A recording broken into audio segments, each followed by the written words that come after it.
Habakkuk, chapter 1. The prophecy that Habakkuk the prophet received. How long, Lord, must I call for help, but you do not listen? Or cry out to you, violence, but you do not save? Why do you make me look at injustice?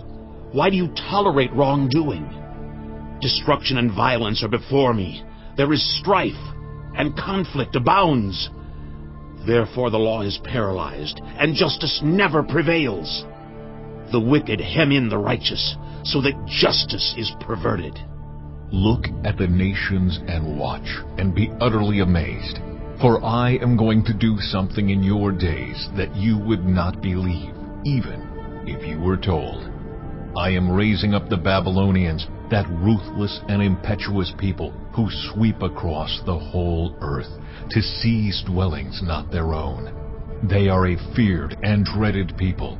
They are a law to themselves and promote their own honor.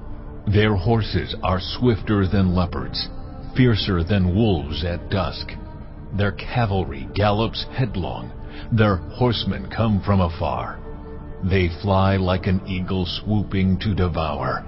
They all come intent on violence.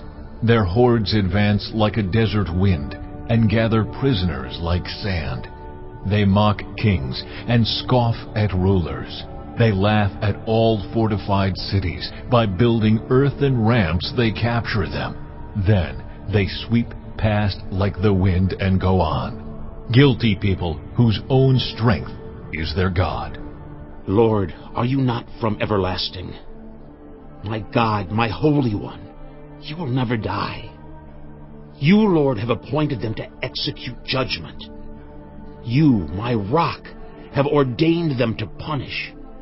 Your eyes are too pure to look on evil. You cannot tolerate wrongdoing. Why then do you tolerate the treacherous? Why are you silent while the wicked swallow up those more righteous than themselves? You have made people like the fish in the sea, like the sea creatures that have no ruler. The wicked foe pulls all of them up with hooks. He catches them in his net. He gathers them up in his dragnet, and so he rejoices and is glad. Therefore he sacrifices to his net, and burns incense to his dragnet. For by his net he lives in luxury and enjoys the choicest food. Is he to keep on emptying his net, destroying nations without mercy? Chapter 2. I will stand at my watch and station myself on the ramparts. I will look to see what he will say to me, and what answer I am to give to this complaint. Then the Lord replied, Write down the revelation and make it plain on tablets, so that a herald may run with it. For the revelation awaits an appointed time. It speaks of the end and will not prove false. Though it linger, wait for it. It will certainly come and will not delay. See, the enemy is puffed up. His desires are not upright. But the righteous person will live by his faithfulness. Indeed, wine betrays him. He is arrogant and never at rest.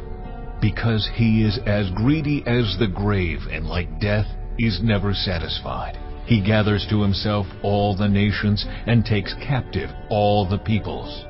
Will not all of them taunt him with ridicule and scorn, saying, Woe to him who piles up stolen goods and makes himself wealthy by extortion. How long must this go on? Will not your creditors suddenly arise? Will they not wake up and make you tremble? Then you will become their prey. Because you have plundered many nations, the peoples who are left will plunder you. For you have shed human blood. You have destroyed lands and cities and everyone in them. Woe to him who builds his house by unjust gain, setting his nest on high to escape the clutches of ruin. You have plotted the ruin of many peoples, shaming your own house and forfeiting your life. The stones of the wall will cry out, and the beams of the woodwork will echo it. Woe to him who builds a city with bloodshed and establishes a town by injustice. Has not the Lord Almighty determined that the people's labor is only fuel for the fire, that the nations exhaust themselves for nothing?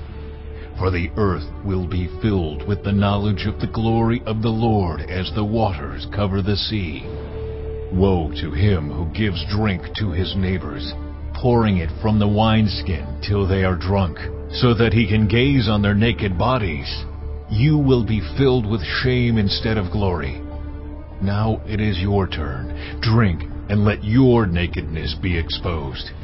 The cup from the Lord's right hand is coming around to you, and disgrace will cover your glory.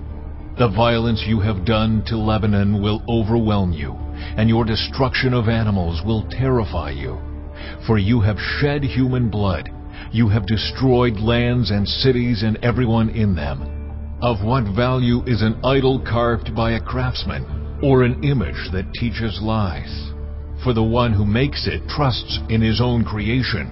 He makes idols that cannot speak. Woe to him who says to wood, "Come to life," or to lifeless stone, "Wake up." Can it give guidance?